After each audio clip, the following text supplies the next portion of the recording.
Coming live every Tuesday. Well, that was interesting. All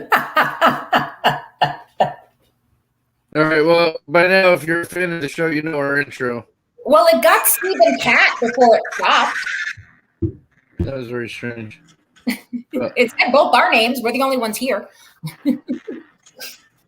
Hold on.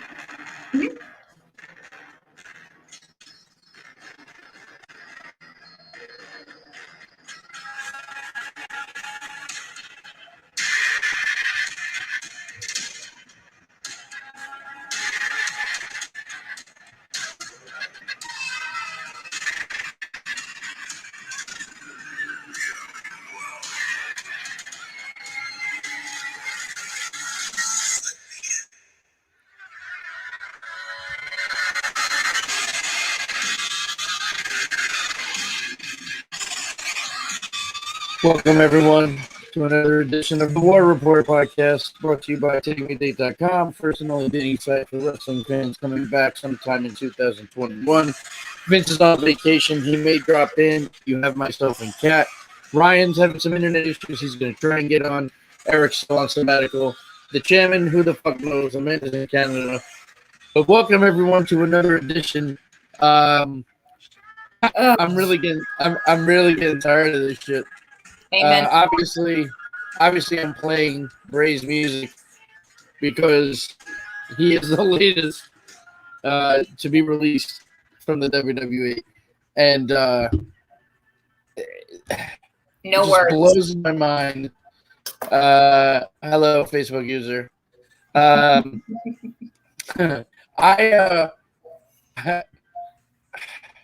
don't know, man. I don't even know what to say. I'm so WWE managed to fuck up a gimmick and a character that is nowhere near as good as it could have been, and the closest thing to an Undertaker type of gimmick in so long, and they managed to fuck it up. Yep. You know, I hear budget cuts, bullshit. Okay? Bullshit. There was then I hear creative issues. Right. That Bray got very protective of the character and he didn't like the ideas. I fucking A, he should. And then, you know, he doesn't like the ideas being pitched to him, which that doesn't surprise me even in a little. And instead of letting him do his thing, I just another one bites the dust. Yeah, such a great character and such a great talent. 12 years with the fucking company, and just like that, it's over. This is Tara, obviously commenting that I just noticed, and well wishes to her family and her mom too. By the way, yes. Just no words. It's absolutely ridiculous, and I mean, one of the guys, I don't know who it was, posted in the group chat when we were talking about it, but for how an amazing impact he was, he has a horrendous WrestleMania record and didn't even get to have a good one this time in front of a live audience at this return WrestleMania. I don't understand why they dicked him over so badly. I really don't. Yeah, I don't know. I don't know what the hell is going on and what the real reason is, and who knows? Maybe one day we'll get a shoot. But he's so private. That's the other thing. And the latest pictures, I mean, the shape that he's in looked phenomenal. Yeah. Right. So it looked like he was getting ready. Listen, WWE is going to own The Fiend. And they're going to own probably the mask and all that. You can always create another one. That's okay. They don't own Wyndham. That's fine. And maybe he'll be the next one to go to AEW. You know, and that's my thing. I don't know what to think. I personally think we should start a petition to bring him back. The fans did it last night too. Yeah. They had the chant during the matches last night, but I don't even. Well, that's Chicago. You expect to hear that Right, from the Chicago crowd. when do they actually listen to the WWE universe? If you have to really think about it, when we wanted stuff, do they actually really? They say they're for the WWE universe, but they don't actually really listen to us. You know, there has to be more to this story. You don't Absolutely. release a guy like Bray fucking Wyatt, the Fiend, who's one of your top sellers in merch and everything else. You don't just release him like that. There has to be something more to it. Why not? They did it to Braun. Well, that was budget cuts. So was this apparently. Well, but now I'm hearing conflicting stories. With Braun, you never heard other stories other than it was budget cuts. That he just signed a monster contract and he was one of the highest paid and they wanted to cut the contract. Yeah, but which actually makes sense because now apparently they want to bring him back. They just want to offer him less money. But not after that whole thing. Did you see yesterday that I posted or whatever? He's apparently almost paralyzed in one leg. What was that about? I didn't really read it. Apparently to an injury he took from 2015, he is like 15 to 25% now paralyzed in his left leg. Says that his weightlifting days, his powerlifting stuff days are over, and walking is now becoming an issue. So now I'm wondering if that had to do with his release partially too, if he was not maybe medically cleared for that contract. Well, that's interesting. Interesting going on. And then the Nate. Yeah. Nate has requested his release, and he was granted it. So Nature Boy is gone. I don't know how much of a. I mean, I love Nate, but that's a huge loss. But it's not a huge loss. Does he show up in AEW? Probably with Arn Anderson, and his future son-in-law is there now too. You know, there's some. I'm telling you, man, AEW. You have to watch out. Yeah, I was gonna say Tully Blanchard's there now too, isn't he? Of course, he's part of the. So we got Tully, we got Arn. To get Rick would be huge. You know, we've seen Haku, we've seen Juventud, which that's going to be amazing. I can't wait for that. Why not pick up on taking more of these legends that the fans are excited about seeing? Yeah, and utilizing them properly. You know, Ric Flair's not going to be getting Lacey Evans knocked up. Yeah, I mean, that whole storyline was stupid. Like so many, you know. Like most of the storylines that are going on right now. Well, go ahead, Kat. What should we dive into first then? Should we go SmackDown and then into Raw, or go right into Raw? I'm going to say maybe we should hit Raw first, because you and I are normally on the same page when it comes a lot to Raw, and I did not find last night so terrible. So I happen to, well, so you're right. I happen to agree with you. I didn't think it was so terrible.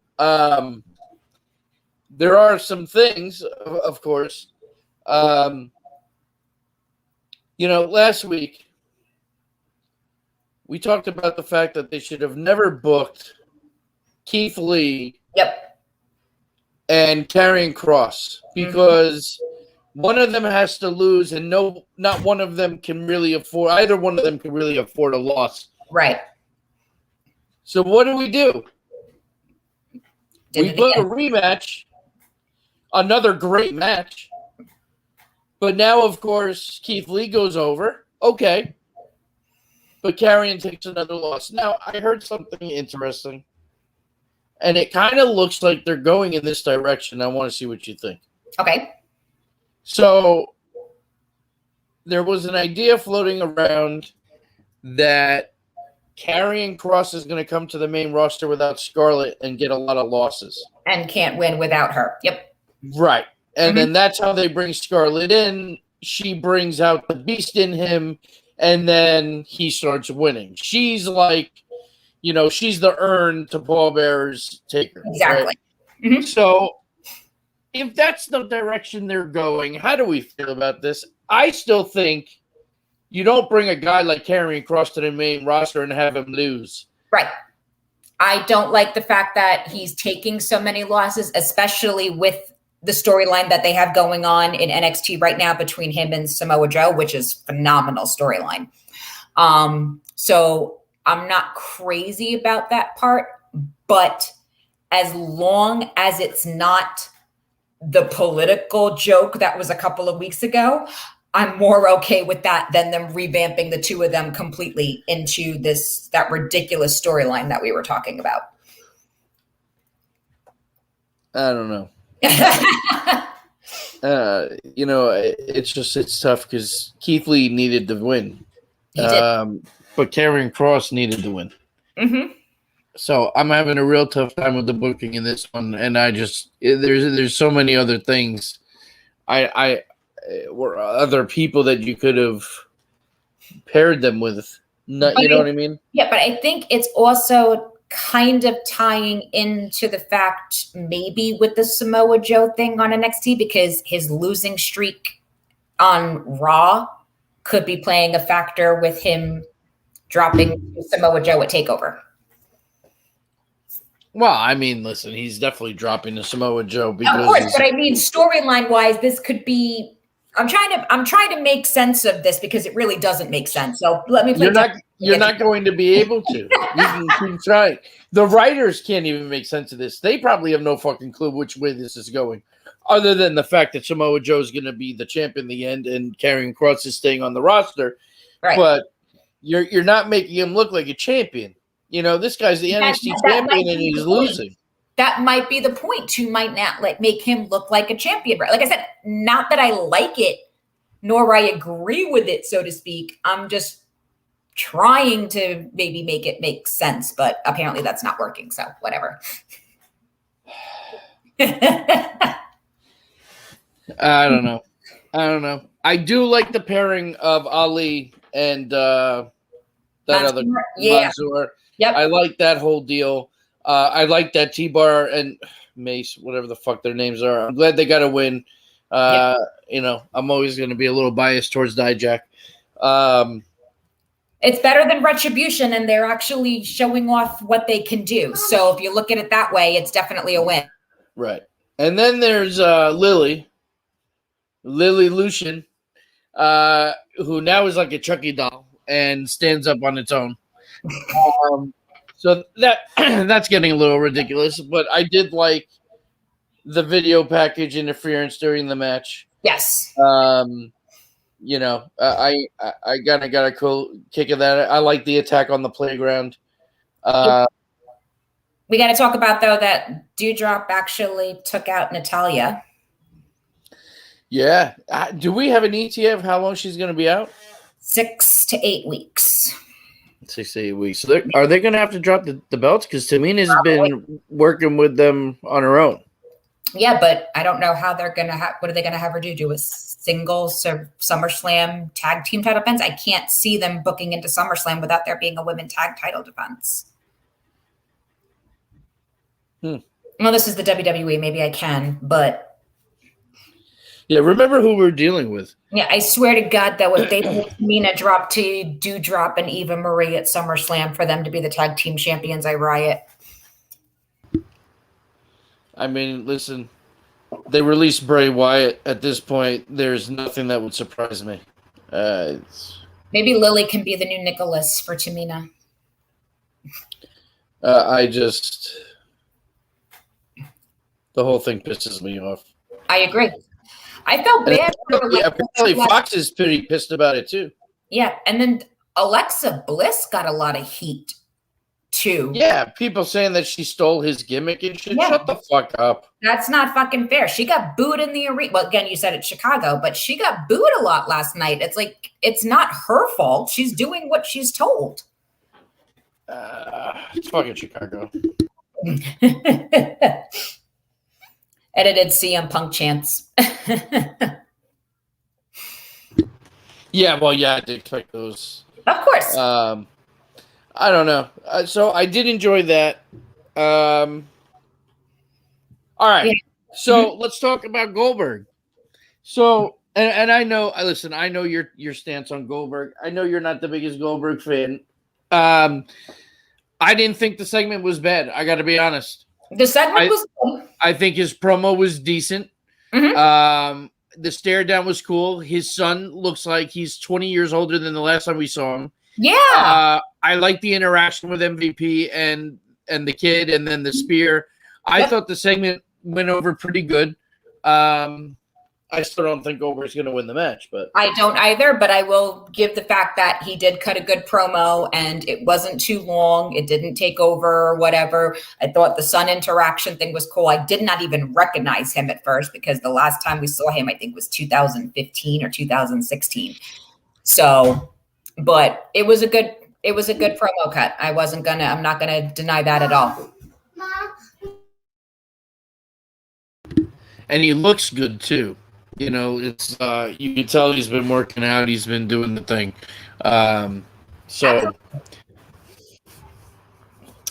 What else on Raw? I think that was we had Morrison, hilarious. Mm-hmm. We had Miz and Morrison, that segment was hilarious with Damian Priest. The match afterwards, great. Sheamus attack afterwards, great. The segment with Matt Riddle and Damian Priest was hilarious backstage. Oh, with Riddle? Yeah, that was funny. That was absolutely priceless. Yeah, no, that was good. So that all was good. Charlotte again, it was what it was. I mean, Charlotte cuts a decent promo now. So she worked a great promo. There was a great match. Yeah, that was a very good match. I enjoyed that. And then I like the fact that now I think this is the second or third week in a row that the main event on Raw has actually been the women. Yeah, that's true too. That's actually pretty cool. Yeah. Yeah, and they put on a good performance. I mean, it was good. I mean, overall, Raw it wasn't bad. We'll see what happens with the ratings. Did you have anything else from Raw that you wanted to throw in? I'm trying to think what else even really happened. I mean, I know Matt Riddle and Omos happened. Hi. Yeah. What's up, bud? He had to pull that cameo. So we had that. Didn't have anything with the tag title. No, because Omos was Matt Riddle, so we didn't have anything really with AJ Styles last night. I think that pretty much does cover Raw. It was a good show, but it was pretty generic. Yeah, I'll give you that. But at least the matches were decent. Absolutely. It's better than generic and then there's no decent flow going to it. Right. So we'll see. It's going to be interesting. There's a lot of things now we got to look out for and see what's going to happen. Over to SmackDown Live, which I have to be honest, I'm not fully caught up on SmackDown yet, but the big news of SmackDown is Sasha Banks returns. Yep. And in Sasha Banks fashion, turns on Bianca, which I'm assuming is setting up a match for SummerSlam. Correct. She jumped her right after the match was over between Carmella and Zelina Vega. Which in itself was actually a pretty decent match. Carmella actually really shined on that's what we forgot to talk about last night. I'm sorry. Reginald and Akira Tozawa. Okay.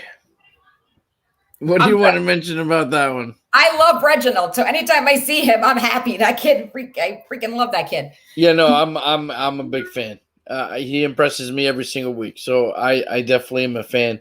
And I like his finisher. You talk about something different. Yeah, and his jump into the ring and everything. It's incredible. Yeah, no, I'm with you on that. I'm definitely a fan. And he's still 24/7 champion, so there you go.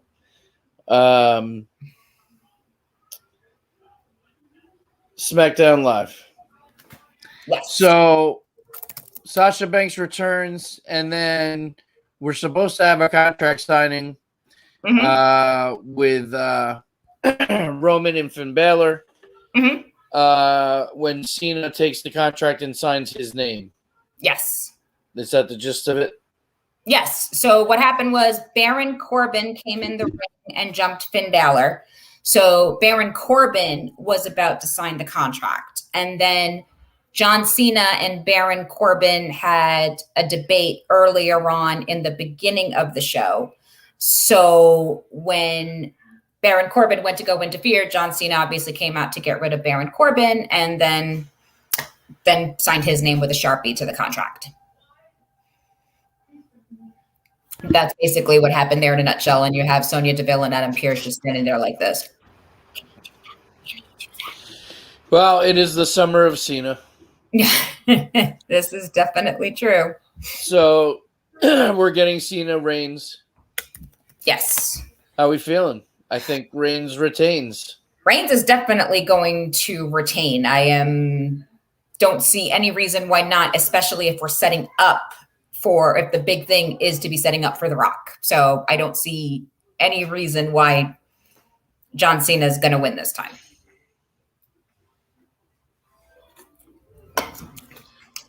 Which I'm actually okay with that. Oh, I'm definitely okay with it. And I'm definitely glad to see him back. Oh, absolutely.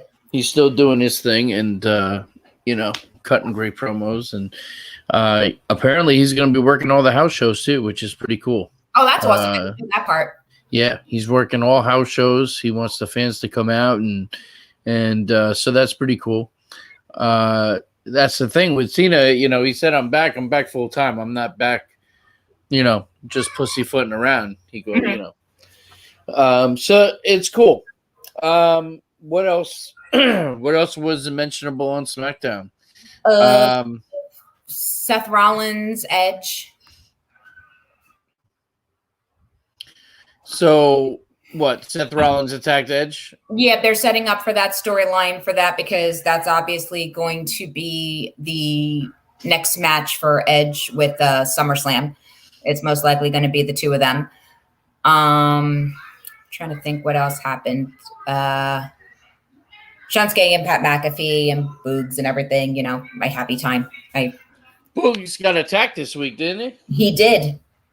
And then what's oddly enough is Big E, Cesaro, and Shinsuke were celebrating in the ring, and he's still walking around the ring milking the injury. And the only one that was checking on him to make sure he was okay was Pat McAfee. That's awesome. But here's the really cool thing, because I don't know if you didn't see it or not yet, because when Shinsuke comes out, the audience, have the audience participation and everything. McAfee's on the table like he always does and everything. After the song was over and the match was starting, he was still on top of the announcer's table, making everybody's doing, and making the whole audience do it still. That's awesome. That was pretty cool to watch. The match started with him still up there conducting the audience to do it. I say it week after week. I tune into SmackDown Live where I record it, and I make sure I go back and watch for him. He's one of the main reasons because he makes it entertaining and exciting, and you want to see what he's going to do with it. Yeah. I mean, he's the real deal, and I'm a big fan. I don't know how anyone could not like the guy. Eric. Just saying. No comment.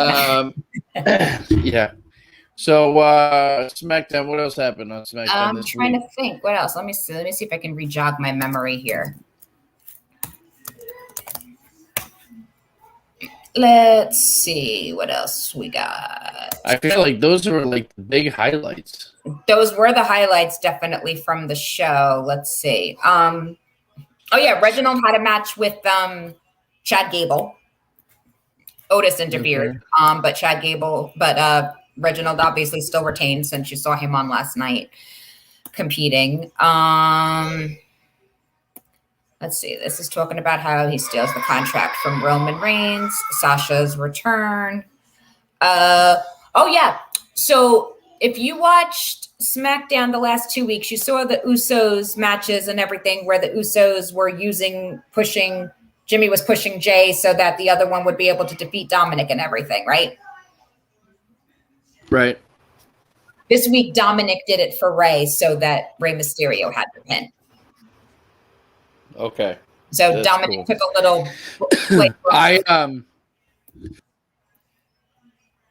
One thing I want to mention too, they're obviously doing like a 24 for Dominic. Yes. Because there was a clip floating around that we shared in the group. Very cool, man. They take you behind the scenes with Dominic and Rey and Edge getting ready for that Raw, where it's going to be the first time. It's, you know, Dominic says it's almost like a re-debut because it's going to be the first time in front of the crowd. Mm-hmm. And you can just see it when he comes out and the emotion and everything else, man. It was just, it looks like it's going to be a really good 24. Not like any of them aren't great. But definitely something we're going to want to check out. Absolutely. I can't wait. Yeah, that looks good. And like I said, I didn't even realize that. I mean, I knew it was like I was saying, I think it's his debut in front of a camera, but I did not realize that the whole time he was only Thunderdome. Yeah. Yeah. So, you know, and that's really cool because you can even say, like, I think Dominic even says, like, I feel like I want to crap myself, you know, or something like that. Like, you know, because it's just, it's that feeling, and he gets comforted by Edge, you know, and like pep talk and shit. It looks like it's going to be cool. And apparently Rey has asked John Cena to help train him. So he's working with John Cena, which I think, you know, I think it's good to a point. Mm-hmm. Like, John Cena is very good at what he does, right? There's no doubt about it. There's no questioning about that. Mm-hmm. Absolutely. But Dominic can probably do a lot more than Cena can. Absolutely. Just even because of the size difference. He's not carrying as much muscle, and he's kind of a high flyer, where Cena is more of a, you know, grounder, brawler, and, you know, shit. Yeah. So, you know, show him and teach him the WWE way. Right. But don't lose track of your wrestling style. You know, you don't want to become, you know, the guy known as like the 7 moves of doom or whatever, like they say with John Cena or Hogan, or, you know. I don't know if you could actually untrain someone from being a luchador, though. So I think maybe taking him under his wing might be more of what you're getting at about the WWE experience. Yeah, you know, it's just like, you know, what to do to trigger the crowd, to look at the crowd a certain way, or to, you know, which camera to look at, or, you know, all like the little things that, you know, are a big deal, but, you know, to the regular person, you know. Yeah, but something like you said, though, something he may never even thought of, and that's actually kudos to Rey to even ask that, because it's a dynamic that he probably never even thought of, because it's become second nature to them, whether it's a live audience, a televised audience, or even a Thunderdome or what have you. I mean, obviously they all had to make adjustments, but this is brand spanking new for him. Yeah. Yeah. No, but it's cool to see that, and I'm so happy for Rey. Yeah. You know, I mean, as a father myself, like, to be able to have that experience and be there with him. Hold my calls. Sorry. No, you're good. But, you know, it's very cool, man, and I'm happy for both of them. I'm waiting to see how long it's going to be before they make Dominic turn on Rey. I know. Because I feel like that's going to like be like Rey's like final like send off is going to be Rey, Dominic beating Rey. Right, and then he's going to pass the torch, so to speak. Yeah, I agree with that. But it'll definitely be interesting. Let's see what else is here. See, but you know what, though? Because it's father-son, like, I'm so over the turn on father-son to pass the torch. Like, at that point, you want to pass the torch? Give me the mask. I'll start wearing your mask. That's passing the torch. Yeah, especially for a luchador or Mexican. You know what I mean? Yep, there's no bigger insult. Yep. Because I agree with Tara. That's not something that I would want. It's just more so too because it's so played out already. It's been done before so many times, you know? But it's never been done with them being as a tag team. No, I'm not talking about Ray and Dominic in general. I'm talking about the storyline itself in general. All these storylines have been done over and over and over again, though, basically, at this point. There's the newest story, the biggest storyline that was something big and different was, once again, we got to go back to like what Bray and Alexa were doing. Everything else has basically been done before in some way, form, or fashion. No, I get that, but I don't know. I'm getting very frustrated with this business. I'm pissing the boss off. I'll shut the fuck up. What was that? I said, I'm pissing the boss off. I'll shut the fuck up. Who'd you piss off? Who's the boss? And what did you say? I was being facetious because I heard the. Oh, no. I'm getting so frustrated because I just don't understand what we're doing. Like, we finally have the crowd back, right? Like, this is where you get everyone back. You know what I mean? The crowd's there, and you're still fucking it up by something as simple as releasing a guy like Bray Wyatt. Like, I got to be honest, out of all of them, out of Braun, out of Flair, although I think he requested it, like all of the releases, Andrade, all of them, this one I think really pisses me off the most. I think this takes the cake. And it was the biggest shock. Yep. It was. Now you're letting Adam Cole's contract get close to running out. You haven't started negotiations. What the fuck are you thinking? You don't think he's going to go right to AEW with Britt? Like, come on. Yeah. Give the guy some money and get him to stay. He's a phenomenal talent that you don't want to lose. Bring his ass up to the main roster already. It's not like you have to wait for the split of the Undisputed Era because you already fucking did that, which you shouldn't have. Right. They should have kept them all together and they should have brought them up to the main roster as a unit. Yep. And so now you're taking the risk of losing Adam Cole. And if you haven't offered him a contract yet, the rumor is that they haven't. Let's say it's a rumor and that they have offered him a contract. Because if they haven't, if you think for 1 second fucking Khan over in AEW hasn't made an offer. Yeah. And if I'm Adam Cole, I'm going to play it. I'm going to let it ride. Because I know Khan's going to offer me money. And then I could say, well, this is what I'm being offered. What are you going to give me to stay? Exactly. Yeah. I mean, it would be a real fucking shame to lose a guy like Adam Cole and risk having him go to AEW. Could you imagine Adam Cole, CM Punk, Daniel Bryan? I mean, what the fuck are we doing? Andrade, Chavo Guerrero, Big Show, Mark Henry, Chris Jericho, Dean fucking Ambrose. I mean, you're losing you're letting the people go that you know they're going to take. Yeah, Matt Hardy. We said it right away. Matt Hardy, Christian. Yep. If Adam Cole leaves, I'll cry. I'm just so frustrated with this decision making, and if it's budget cuts, I mean, come on. Certain people.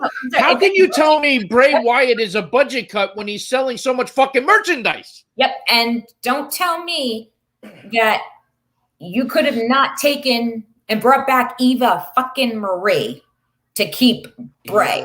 Braun. Are you fucking kidding me? Eva fucking Marie. There is plenty of superstars. Mickey James, for crying out loud. There are plenty of female talent and things that you could have kept and people that you could have done to not have to fulfill that contract. And like, I even said it a couple of months ago when we were having this conversation. Freaking Lana worked her ass off and did a lot and worked really hard to get where she was when she was let go. And that was hard. Because if you had done this 2 years ago when she sucked, I would have been okay with it. But she worked her ass off right now. She did everything that you asked. She went through table after table after table. She did this whole storyline where she's, leaving Rusev, which she didn't want to do. It's listen, she'll go to she's another one. She'll go to AEW. But And, Ruby Riott, I mean, come on, you mean to tell me that Eva Marie is better than Ruby Riott? Let me say this too. Mickey James. Yep. Post from WWE. WWE has come to terms on the release of Bray Wyatt. We wish him the best in his future endeavors, right? The same bullshit we always hear. Right. Mickey James, I think what you meant to say was, thank you so much for coming up with such an incredible gimmick time and time again. One so cool and over, we really didn't know how to book it right. So we just gave it to someone else so we can still make all the money off it and let you go. She's not wrong. And that's a shot at Alexa Bliss. And it's not a shot at Alexa Bliss because she's doing what she's being told to do and she's killing it. Correct. So you can't shit on Bliss for it. Mickey James did retweet after that one stating that she was not going after Alexa Bliss, that she loves Alexa and thinks well of her and everything and understands her position. So she wanted to make sure it was eminently clear also that she was not taking a dig at Alexa personally. But even Alexa Bliss is in shock and posting tweets and everything about it like she doesn't understand. Mick Foley. With WWE's release of Bray Wyatt, the company has lost a true visionary and a creative genius, one of the most innovative makers of mayhem pro wrestling has ever seen. Here's hoping Bray finds happiness and recreates himself once again in wrestling, in life, or both. When you get praise like that from someone like Mick fucking Foley or Mickey James, and the list goes on and on, there are legends that have already expressed how they're feeling too. We don't have enough time to go through every one of them. Right. You made a big fucking mistake, and you need to make it right before he goes to AEW, because unless he's leaving the wrestling business, he's going to AEW. And what about the Dark Order and taking over where Brody left off? Yeah, I hope so. I absolutely positively hope so, because it's got to be one, and there's been a lot of firings over the years. Here's my question. Pat, I need you to explain this to me. It makes my fucking blood boil. I don't understand how you have a character and a talent such as Bray Wyatt, and you can't figure out what to do with him or how to write for him. This is a guy that you don't have to wait for, that you don't have to do any of that. Let him do what he wants to do. Yep. He's not a rookie. He is a veteran. He can be a general in that ring, and he can be a general when it comes to his character. Let him do what he wants to do, because it's going to be gold. I guarantee you he's probably pissed at those bullshit Firefly Funhouse matches that he had to do, because let's be honest, they were fucking stupid. You know what I mean? Yeah. But when you let Bray Wyatt be Bray Wyatt and let that mind go and do what he's so good at doing, he'll hit a home run every single time. Absolutely. There's nothing he's ever done that's been like, I mean, besides maybe, I'm not even going to say that. I was going to say Husky Harris, but even Husky Harris was a fucking cool character. So I got to take that. I got to say, Husky Harris kind of flew under the radar for me. There was a lot of members of the faction and everything at that point, but he was still a powerhouse. Yeah, but he never really did anything for me. Like, for me personally, I didn't take notice of Bray Wyatt until I started hearing rumors of the Wyatt family. And then I started seeing little clips here and there, like OVW or wherever they were just teasing it, or house shows.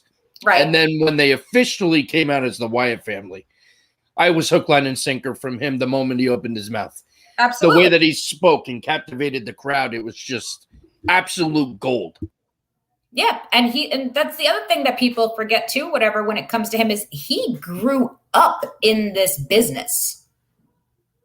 So he knows this business inwards and outwards. Don't forget, ladies and gentlemen, Erwin R. Shyster, IRS. That's his father, Mike Rotunda, right? Yep, and yeah. He's related to Barry Windham too, if I recall correctly. You have a guy that is a great creative mind.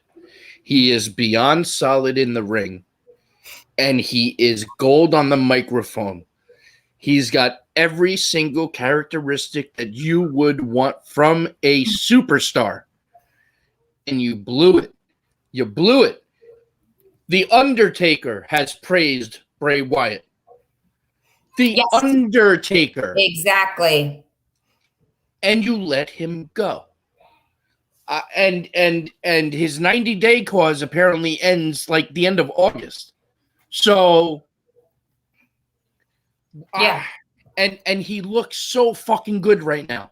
Yep. I mean, he looks like he actually looks in the best shape I've ever seen him. Absolutely. He lost a lot of weight. He's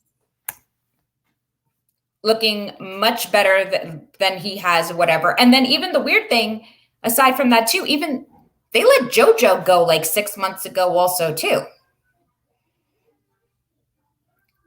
Yeah, I could care less.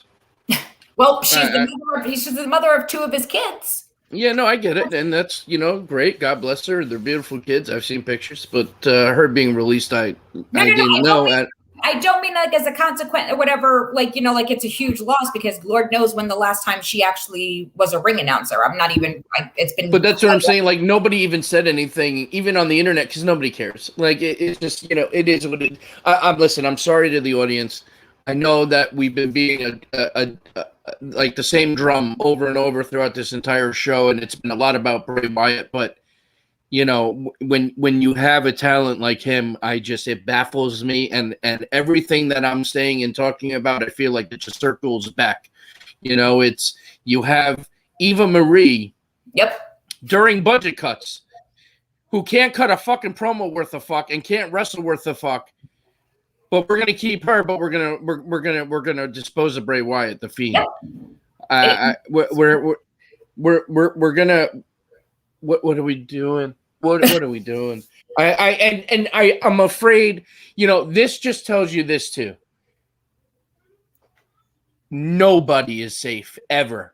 Nope. If Braun can get released like that, Samoa Joe before Triple H stepped in, and now Bray Wyatt. Somebody like Bray can get released. Anybody can get released. So be careful what you're asking and what you're saying backstage, because Vince doesn't like what he hears, and that could be a wrap. And he apparently doesn't take AEW too seriously if he's willing to let these guys go and go over there. Well, of course, he said it the other day. He doesn't consider it a threat, which is another really stupid thing for him to say. I mean,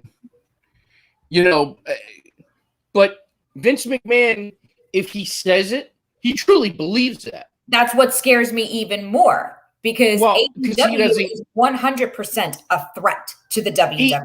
I think the quote was, they're nowhere near as much of a threat as WCW ever was, or something like that. Well, I have news for you, sir. You are very wrong, because AEW is selling out everywhere and you are not. AEW is coming into your territory and adding more seats because they're selling out.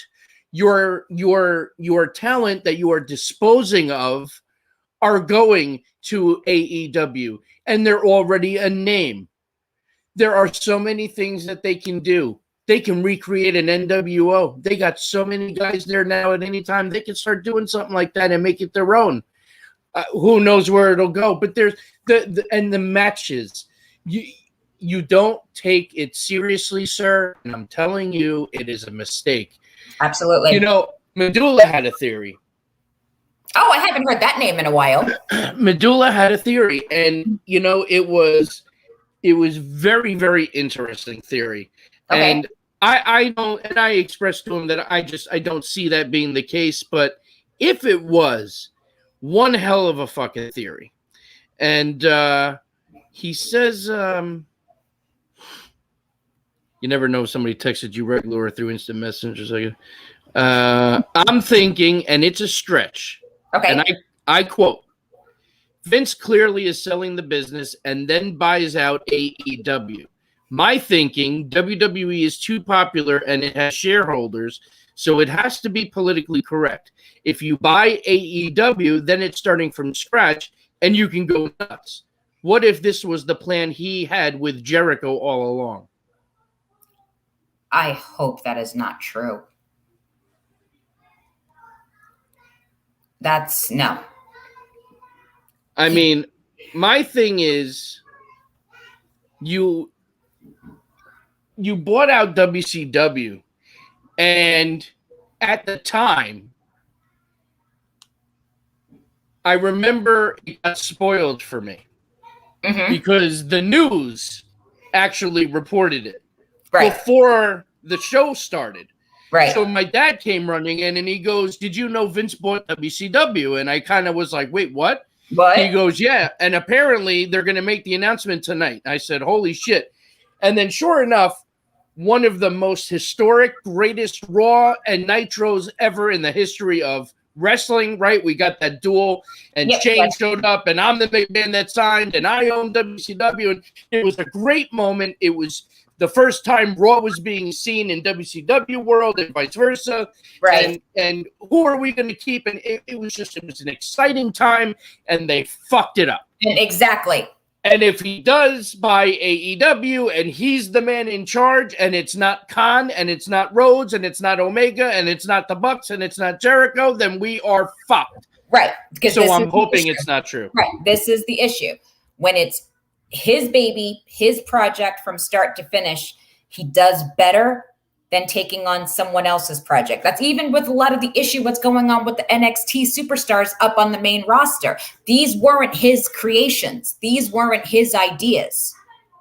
So if he can't be the one to revive it, change it, revamp it, do whatever, it doesn't sit well with him. He did it to ECW. He did it with WCW. He's going to do it again with AEW if that's really what this whole thing is. Medulla, I always appreciate your thoughts and ideas, but I pray to God you're wrong on this one. Well, listen, even he acknowledges, and he starts it off by saying it's a stretch.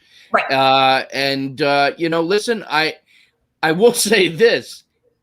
If it was true, what a fucking swerve. True. I mean, that would be fucking huge. Right. But I think it's very much a stretch. At the end of the day, Vince is just not looking at them as true. And how do you not look at them as true competition when they're now getting longer contracts? They're coming out with a second show. They're selling out house shows and specials that you have all your former talent choosing to go there and not Impact and not Ring of Honor and not going to Japan. There are options. And now because of that second show, SmackDown is pondering going to a third hour. Fuck me. Yeah. SmackDown is debating on going to a third hour, and they've been in negotiations with Fox because of the fact that they want to be competing with Dynamite. God help us all. The only saving grace is that we get an extra hour of McAfee. That's about it.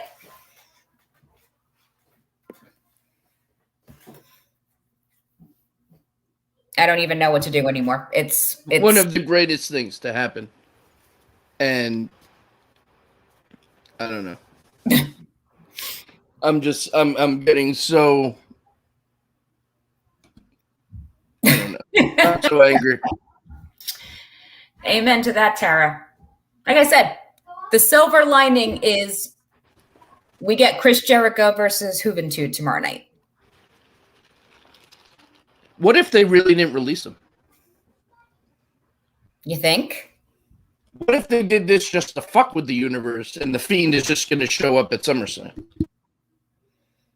You think they would wish well in their future endeavors and everything? Have they ever done that and actually not released somebody? Vince McMahon faked his own death. And Chris Benoit brought him back to life. What's your point? All right, fair.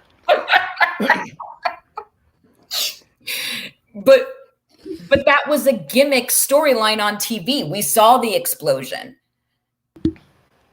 Yeah. You think they would kayfabe a release? No. Okay. But if we're going for stretches, that just brought a whole new line to conspiracy theory. But it would be nice. But then even then, who would you then, with what the current storyline is, then who would you even feud him with it? I don't care. He can feud with anybody. It doesn't matter. You know what? Oh, wait, so Bray Wyatt so the Fiend could wrestle Lily and you'd be okay? As far as I'm concerned, he could come out and interfere in every single fucking match. I would this be is happy. true. I do want to say this, and all jokes aside, we talked about earlier, and I think somebody mentioned when, or you may have said it too. When does the WWE ever listen to the universe or the fans? Right. Right. When they released Matt Hardy, and week after week after week, the crowd, all they did was chant, "We want Hardy." Every match, every single night. And it got louder and louder and louder, and eventually got them all to agree to bring their real life drama into the wrestling ring. You just had to go back 15 years, darling. What does that matter? Those last 15 years ago was the last time they listened to the WWE universe. Well, now it's time for them to fucking listen. I agree. But a change.org ain't going to bring Bray Wyatt back. Vince McMahon doesn't care. He's still got money in his pocket. You know, it would be really funny. We did one for Renee Young, remember? That didn't change anything. You know, it would be really funny. If next week on Raw, they show 0 for viewership. That would be... Like, if the universe just said, fuck you. You don't want to bring back Wyatt? And we riot, and we don't watch your show. Now that's a revolution.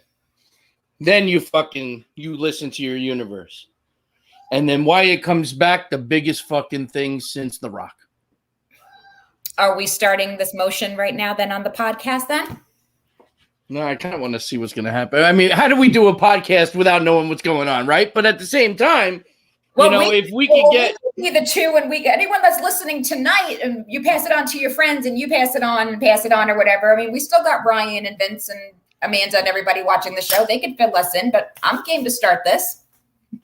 I mean, listen, if it would actually make a difference and make a change, I would totally actually contemplate it. But the reality is, nobody cares about us or what we think. But that's my point about that. The WWE universe, they say, it was a storyline, but in their mind, it really is what's best for business. They really believe this shit when they say what they're doing is best for business. And that's where the problem lies. I just don't understand how that particular move and decision is best for business right now. I don't either. Does that mean they're going to take him out of the fucking video game too? Probably. They normally remove anybody that they remove from the video game. Unless it's just too late, because I think it's supposed to be coming out next month. All I know is that merchandise is going to go a hell of a lot cheaper, so all my kids are going to get Fiend merchandise now. Well, true. They'll blow it out. I mean, he has to go to AEW, right? He has to. Absolutely. How does he not? I'm interested to see actually also, the mistake they made with Aleister Black about the 90-day clause. I'm wondering how, because of how fast this happened, if that ended up in there or not too.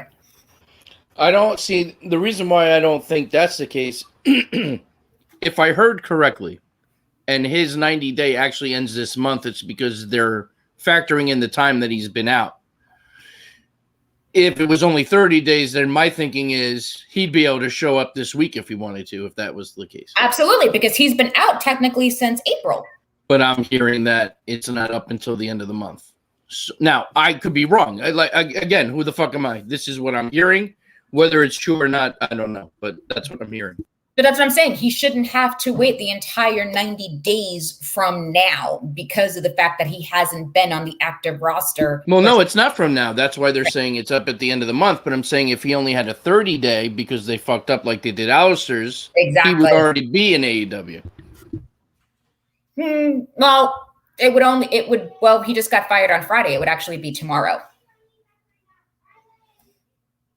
I think there was a tweet that came out that showed that Wyndham was following Tony Khan. Tony Khan was following him or something. Yep, and there was also a picture that was posted that was sent over to him called The Cult of Wyndham. And it had him, Braun. But the name Bray Wyatt is so much better. I don't know if the WWE owns Bray Wyatt, though. Of course they do. So, but Cult of Wyndham, at least, what do they call it? Rotunda House. The Wyatt family, Bray Wyatt. Like I don't know. Maybe it's just because that's what we're so accustomed to. Even like Mr. Anderson, Mr. Kennedy, like that drove me crazy. Right. Because he was Mr. Kennedy for so long, and now it's Mr. Anderson because you can't use Kennedy. Kennedy. Vince is smart. I mean, he does that with all of them. It's like even Aleister Black. Like, now he's Malachi Black. It depends on what you can use, but Well, look at how the Dudleys got fucked. They couldn't use Dudleys. They had to be Team 3D. But they owned Dudleys before the WWE. So that one really pissed me off.